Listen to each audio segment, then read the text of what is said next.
Aaron walks alone. He has white hair. People remember him when they see him. Aaron travels from place to place, from town to town, from village to village. This is his life. Aaron does not talk much. He listens. He watches. People call Aaron when they are afraid. One day, Aaron comes to a small village. The village is quiet, very quiet. The houses are small. The road is empty. There are no children outside. People look at Aaron.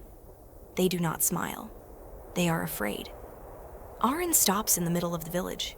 He listens. The air feels heavy. Something is wrong. An old man walks slowly toward Aaron. The man looks tired. His hands shake. "There is a monster," the man says quietly. "It lives in the forest." Aaron listens. He does not speak. "We cannot sleep," the man says. "We are afraid at night." Aaron nods. He asks simple questions. Where is the forest? When does the monster come? What does it look like? The man answers slowly. He points to the trees. "The forest is dark," he says. "It is cold. It is quiet." Aaron thanks the man. Then Aaron turns around. He walks toward the forest. The forest is dark. The air is cold. Aaron walks slowly. He watches the ground. He watches the trees. The wind moves the leaves. A strange sound comes from far away. Aaron stops. He listens. For a moment, there is silence. Then something moves. The monster is there. It is big. It is dark. Its eyes are angry. The monster makes a loud sound.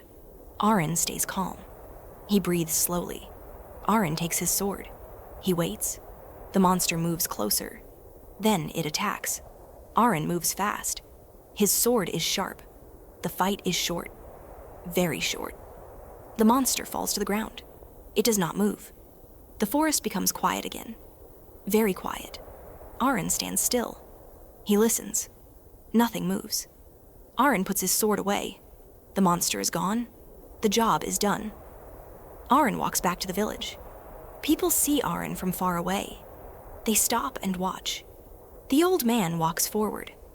"The monster is gone," Aaron says. People smile. Some people clap. Some people feel relief. "Thank you," they say. "Thank you for your help." The people give Aaron his reward. The reward is for his work. It is for killing the monster. It is not much, but it is enough. Aaron drinks some water. He rests for a moment. Then Aaron stands up. He leaves the village. The road is long. The world is big. Aaron walks again, from village to village, from town to town. His job is never finished.